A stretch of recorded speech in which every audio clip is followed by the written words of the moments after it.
Hello YouTube, I'm back with this fancy new GoPro. It's only a 7, but I like it. As you can see, the garage layout has changed a bit. I'm the lucky owner of a new edition E3 and M5, low miles, ceramic coated, absolutely gorgeous. I love this car. So, the subject of the video is this, my 335, which has been smoking. So today we're going to talk about N54 engine and smoking and the potential causes, because the more I peel back this onion, the more surprised I am. So, but in order to get started, we have to drop this car, so I will have to pull the M5 out. So let's do that.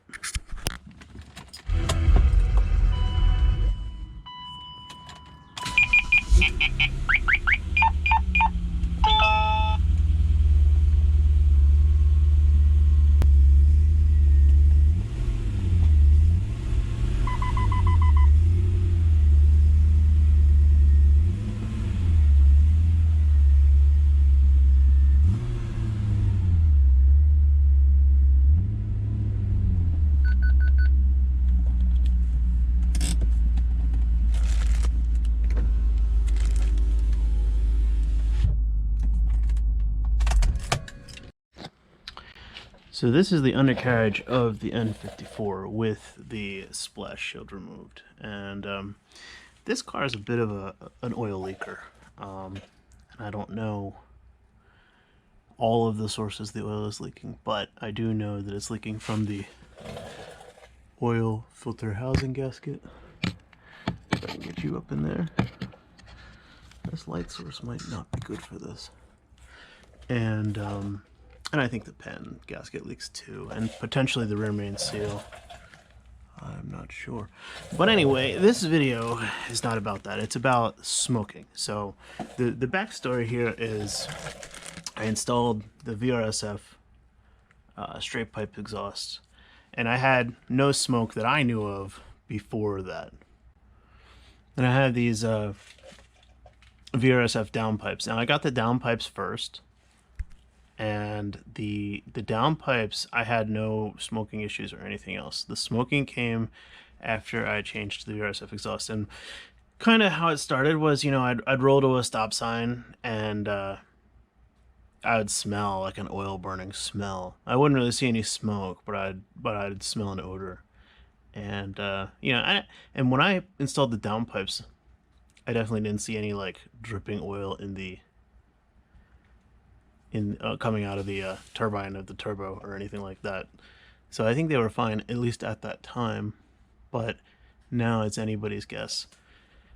And so now, you know, it doesn't smoke under boost. It doesn't smoke when it's idling. It doesn't smoke when it's cold. It smokes only when it's hot, and only after a highway speed or better, so like 50 plus miles per hour, deceleration through the gears. It smokes right sometime when you're just getting done with second gear and you're going into first, right? Now if you go on the internet and you post into the forum, 75% of the responses you're going to get are going to say you need new turbo seals, your turbo seals are bad, which they could be. But there are so many potential trouble sources that you would be silly to not go over it first. So, and this is the start of that. So if you look up in here, boy, I really think I need better lights than this headlight. If you look up in here, you can see this right up here. This is the drain line that comes from the turbo to the pan. Now, one thing I've seen several people say is, hey, these drain lines get clogged, and when they do, the pressurized oil that comes to the turbo has nowhere else to go but through the seals. So the seals may actually be fine, but it's still gonna piss the oil out the exhaust.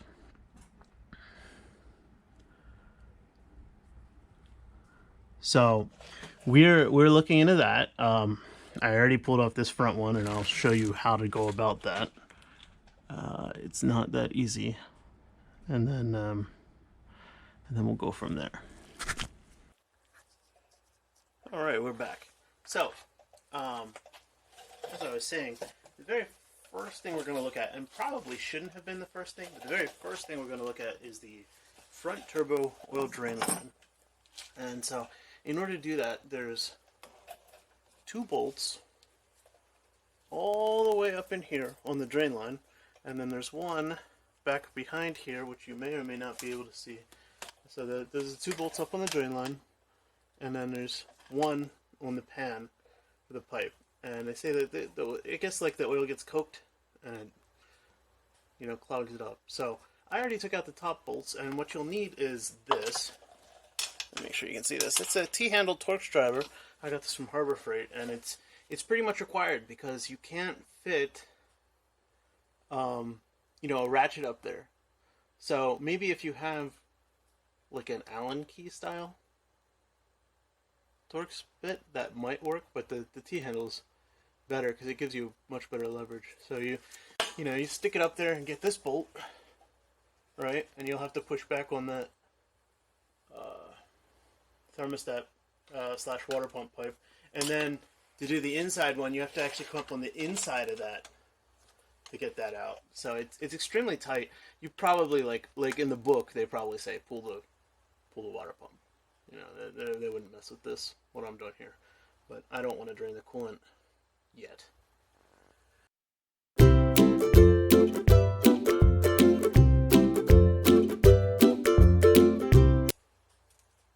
There it goes. So pull that, and then the oil starts coming. Of course, right on the floor.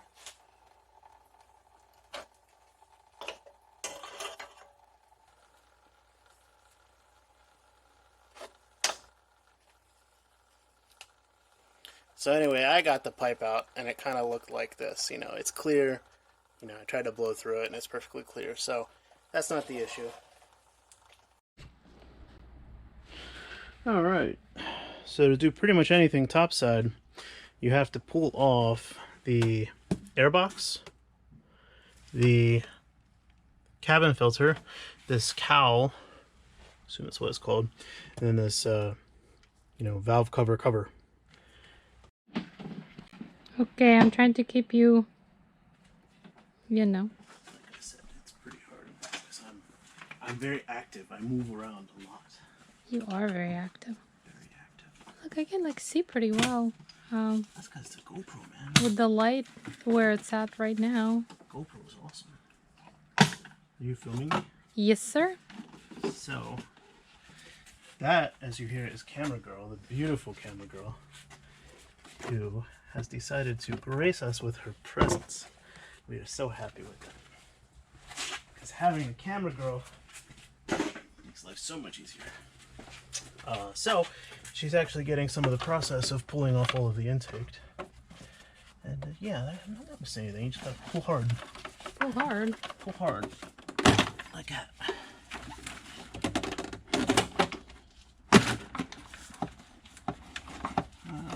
Feels like it's gonna snap. No, it's got little rubber things. This car is crazy. You have to take everything off to do anything.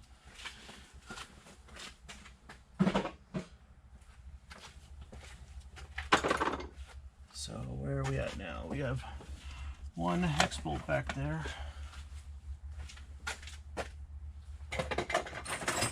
Is there an organizational system to the bolts? No. You just kind of throw them everywhere. And then when you lose them, you swear, and then you buy more. That's how it works. It's got to be lots of cursing. It's good for YouTube. Then you set the YouTube mode that the video is for kids. So, what are we doing today? Oh. Well, I already tried to explain that when I had the car in the air, but basically, my car is smoking, and I'll probably leave that, so I will go into what I'm looking at. So this car has a very complex PCV system, and PCV, for the uninitiated like Camera Girl, is called positive crankcase ventilation. And the idea is when the piston has combustion, it's not a perfect seal, right? So it has combustion in the cylinder, it's not a perfect seal, and some of the gases leak back. And what happens is the crankcase will pressurize to some extent, depending on how worn out your engine is. The more worn out your engine is, the more pressurization you have. And what happens is, if there is problems with the PCV system, it can cause smoking.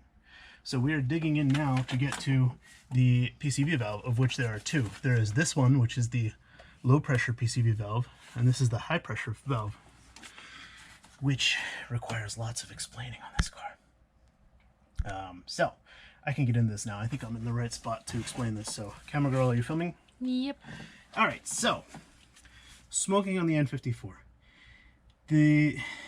This car is very interesting because it's turbo. So normally on a naturally aspirated car, the PCV system is very simple. It'll have a valve in the valve cover, and it's like a little flapper valve. You'll hear it clicking as it goes, and what happens is there's a little pipe that goes back to the intake, and the intake is under vacuum, slight vacuum. And what the idea is that that valve will allow the gases to flow one way but not the other, which I'm not really sure why that's necessary. I guess the idea is to make sure it's under, I don't actually know the reason for the valve in a naturally aspirated car. I would think they would just want an intake line directly from the crankcase back to the intake manifold, but they do have a valve that prevents pressure from going into the crankcase, I guess, to prevent somehow the intake pressurizing. Maybe like when you slap the throttle closed, there'll probably be a burst of pressure going into the crankcase, which could then blow out your valve cover seals and things like that. But anyway, there's a little valve. So on this car, because it's under boost, there are two valves. And what happens is, the way the system works is it's crazy because it's entirely internal. It's freaking nuts. So, when I first started looking at this, people started saying, oh, you could be smoking because you have a crack in your valve cover.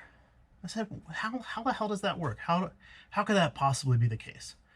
And the reason for that is because along the head, actually in the metal, there are ports on each thing in the intake.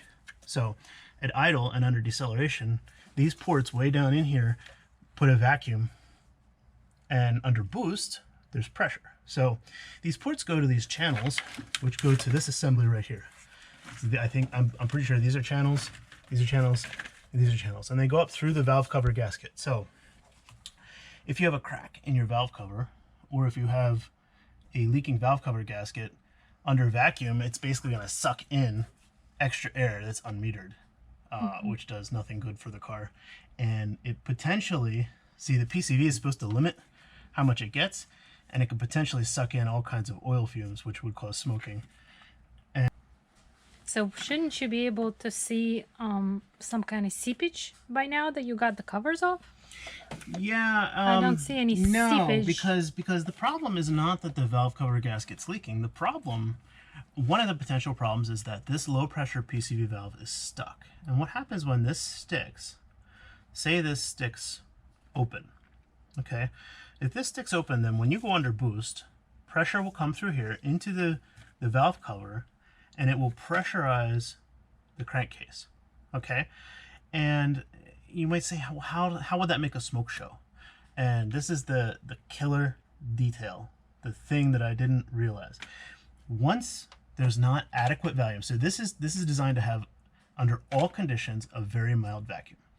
Once you have pressure in here, what happens is those drain lines that I showed you in the beginning of the video, those will basically have pressure back up against the oil flow, and that will cause that oil, those drains, those turbo drains, have to be crystal clear empty for that oil to flow out of the turbos without pushing past the turbo seals.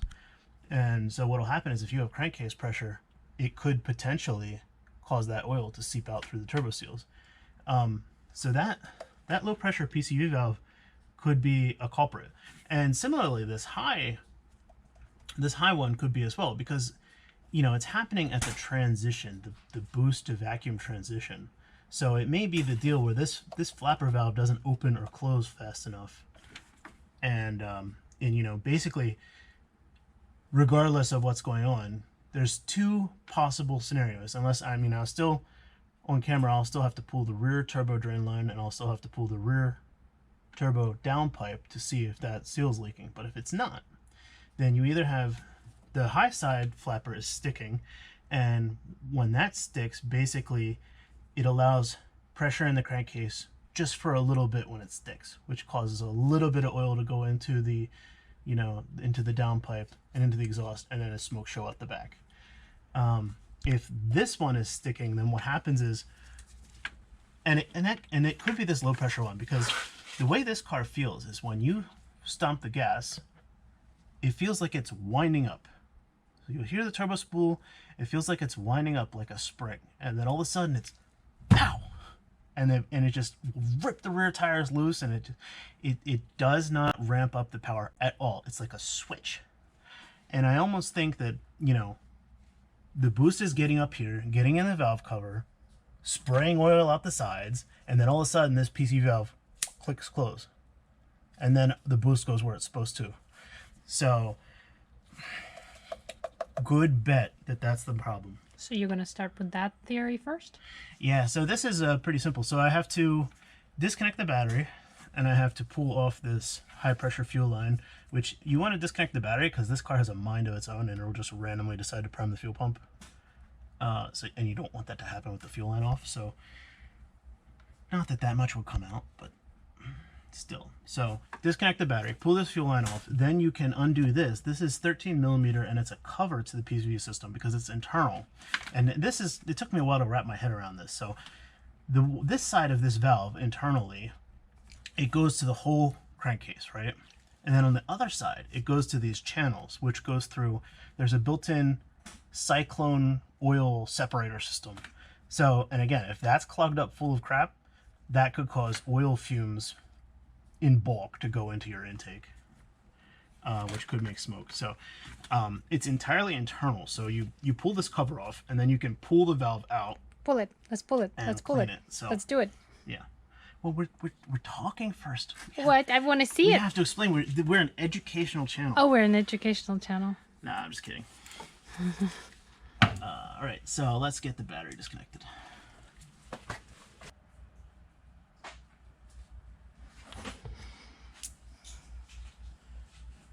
The leaves are everywhere. That's the sign that I need to clean up my garage. So 10 mil.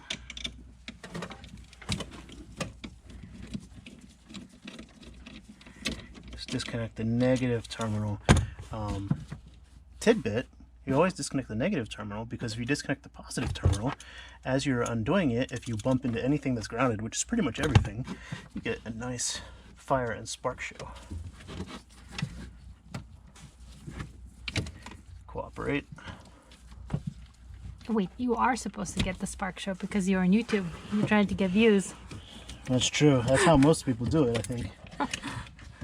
There's actually a guy, I forget his name, he's like an Indian guy, and he does like electricity experiments, and his main claim to fame is that he shocks the hell out of himself on a pretty constant basis. So this should stay open because this is an electronic latch. I won't be able to open it again.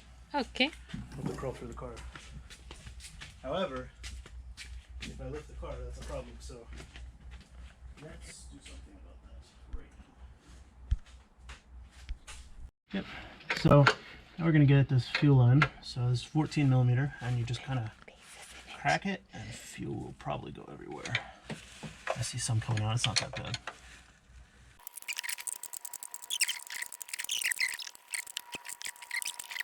Basically, when you do these fuel line ones, you want to hold, that's what these flats on the injector are for, to hold the injector in place. That way you don't break the injector in half. Because these are $1,200 Index 12 injectors, we'll be careful with them. See, this one is behaving normally. come right off. Yeah. Get the fuel out of there. Alright, and then once you take those lines off, you can pull that. Set it aside. Now we can use a 13 to get this PCB valve. So, oh, why would they leave me space? That would be too nice of them.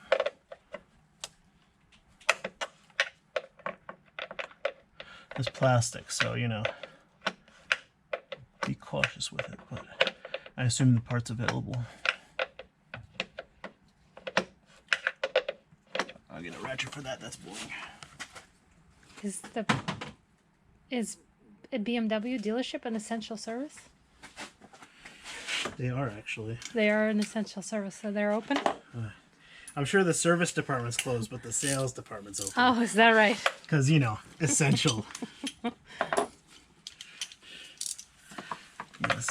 At the time this video is filmed, we were in the middle of the pandemic. Actually, probably, you gotta be kidding me. Probably towards the tail end. Of the first wave, according to the news. The tail end of the part that matters. Me being stuck at home. I know I sound callous there. I really don't want people to die, but I would like to get my life back. Feels like it's just spinning. No, it's coming out. You can see this opening up right here. It's kind of tight because it's plastic on plastic. Sometimes tight like that. It might work better if I go like this. See, it's actually almost out. It might actually be out. Nah, it's not.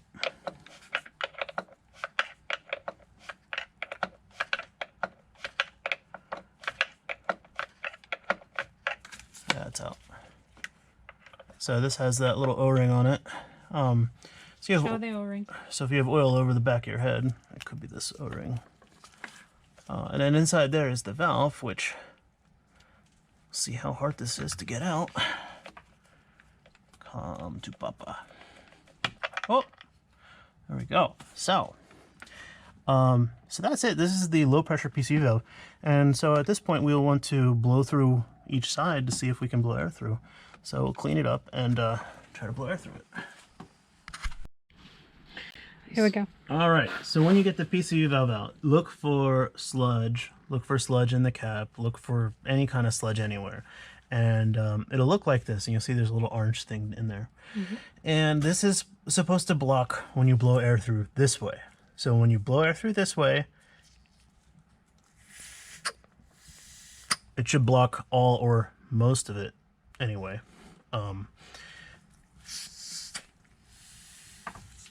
He's putting this thing with the gas into his mouth like a duck call of some kind. And this PCV valve is broken. I just figured out, and I was off camera. I tested it, and it was fine, and I was just about to put it back in the car. But check this out. I'm gonna blow through, and I'll use this finger to test that. It's a leaker. It's a leaker, which means it's leaking boost into my crankcase, which could cause, God only knows what that could cause. So stock PCV, definitely bad. I'll probably replace with stock because this is good to like 26 pounds of boost, and I have no aspirations of hitting 26 pounds of boost for now. So in theory, we just replace this and put the car back together, but let's keep digging. We'll leave this out because we have to replace that. But let's keep digging. Let's expect the flapper side. They call this the flapper supposedly because it has a door that flaps. And to get it out, you have to do something with these tabs. Let me figure out what. This right here. How do we do this? I think we need screwdrivers for that. So these little tabs, I don't know the right way to actually get these out, but it's two-sided and you have to get these sides out and then you wiggle it past, hopefully without breaking everything. Come off. Oh, of course I probably just broke it.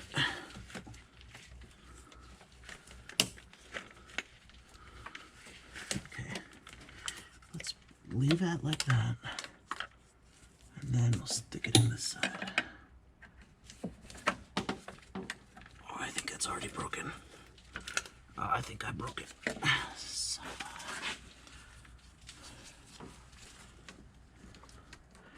Okay, BMW, you could have done better on this one. So we'll do this one.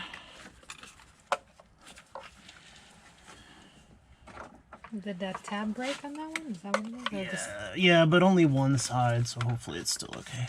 This one we will, you know. Kind of wiggle it gently. Gentle in a 100,000 mile boosted car gets you nowhere. Everything is tight. I don't know what I'm missing. It's got to be something.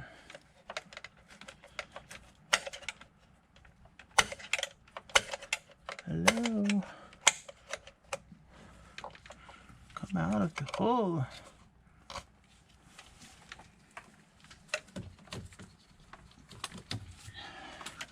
It's like stuck in there good. Why does it have to be on the back of the engine? Oh yeah, maybe I'll use this pick to unloose the bottom. Oh yeah, oh yeah. Oh, that's the stuff. Oh, I know you. I know you're free now. Or broken. Take your pick. Oh, oh, oh yeah.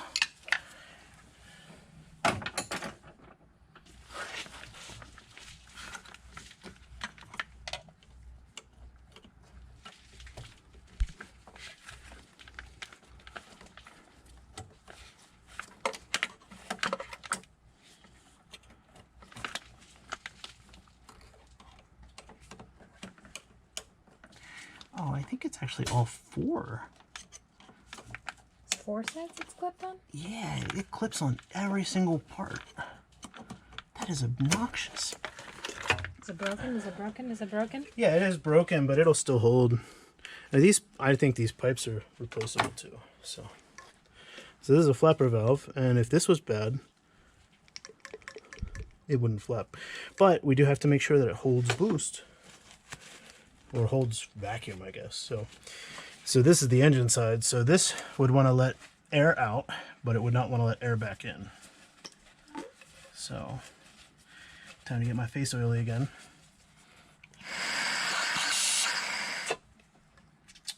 Well, that don't sound right.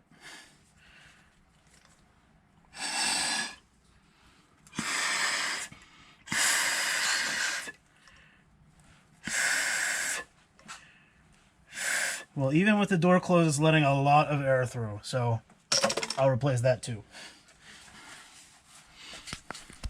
We're gonna, after this, we're gonna go back down to the underside, and when we do, I have to pull the downpipes out. In order to pull the downpipes out, if you don't want to disconnect the O2 sensors, if you don't want to take them out of the downpipes, you have to disconnect them. And these right here are the connectors for the O2 sensors. So in the infinite wisdom of BMW and Bosch and everybody else, these two connectors are exactly the same.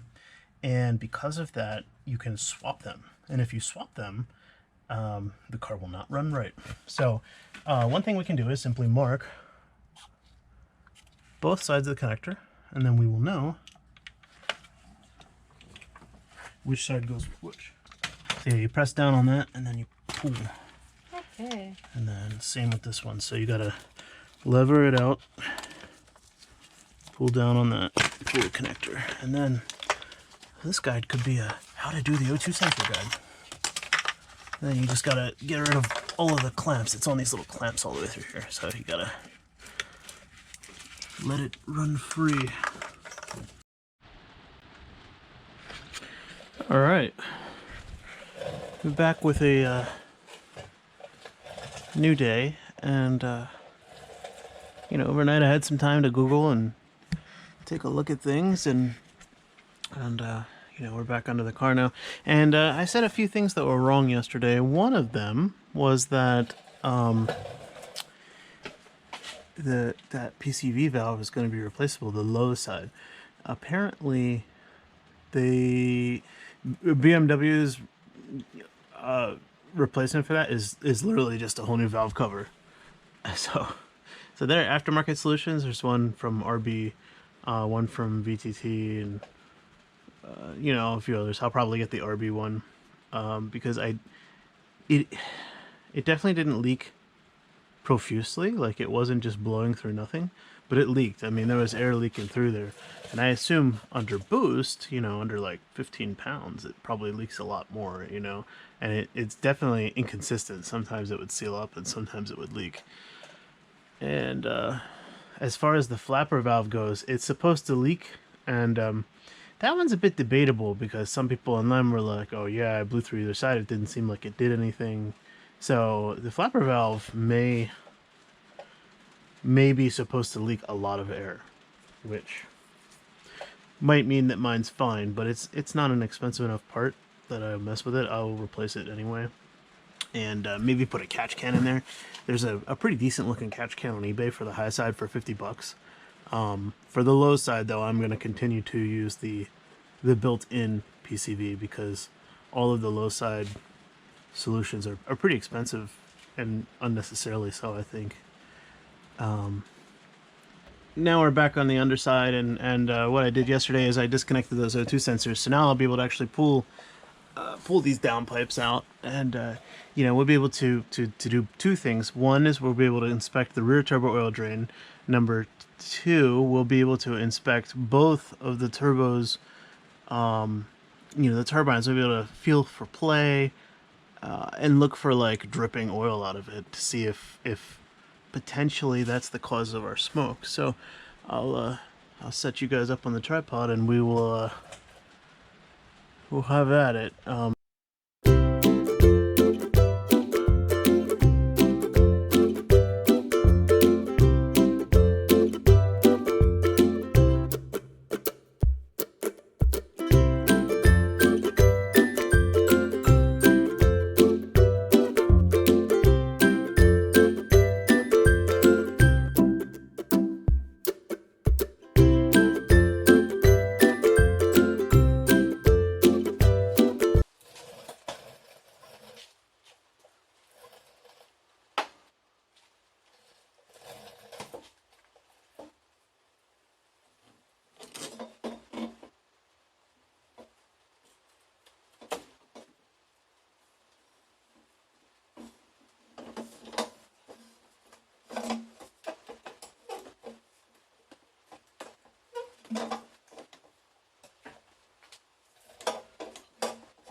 So now we gotta disconnect the other downpipe. And these V-bands they're pretty stuck in place. So you gotta kind of wrench away at them. Just stick something in there to pry them loose. There we go.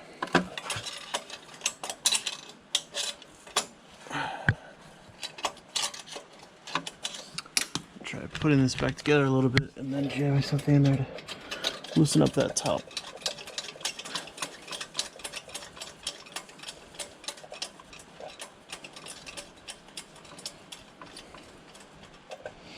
These are VRSF downpipes, which I have nothing but praise for.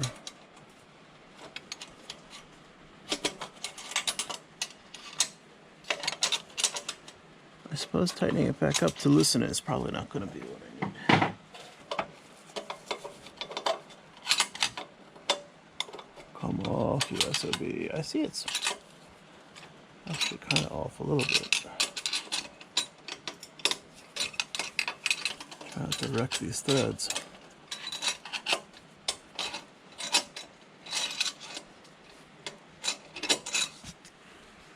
You are so annoying.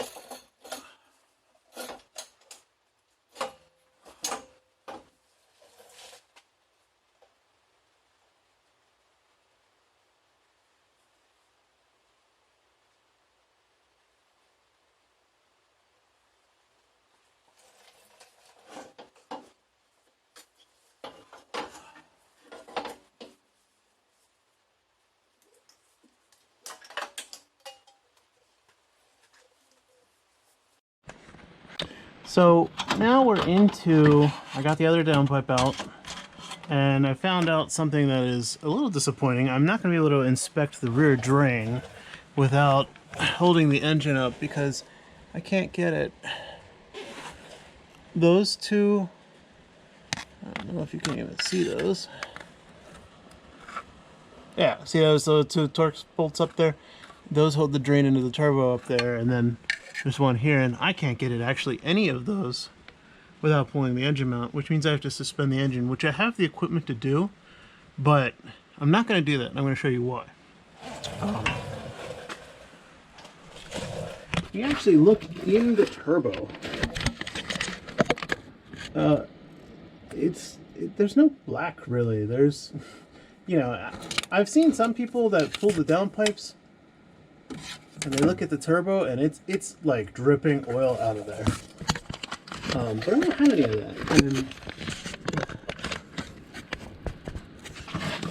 the wastegates have very little play. They are good to go for like a long time. Looking at the turbo play, very little shaft play. Maybe a tiny bit. Just a wee bit, but I mean, in and out, there's nothing. So I mean, so that's the rear turbo, and then the front turbo is a similar story. So here's the front turbo, and it's a similar story. You know, that's not oil draining out of there. You know, if there's any oil leaking, then it's got to be coming on the intake side, which maybe that happens, you know, but I don't think so. To me, I have a PCV issue, and you know, it's new PCV valve, and you know, possibly new valve cover gasket, but and then the oil filter housing gasket, of course, and potentially the oil pan gasket. So part of me thinks that all this oil is coming down from the front and then rolling its way back. So this oil pan, you know, it could be fine. So I'm probably going to put it all back together, put the downpipes back in, clean it up, put the downpipes back in, do the oil filter housing gasket, do the PCV, with an aftermarket valve, do the flapper, and see where I'm at. And we'll find out if that solves my smoking problem. So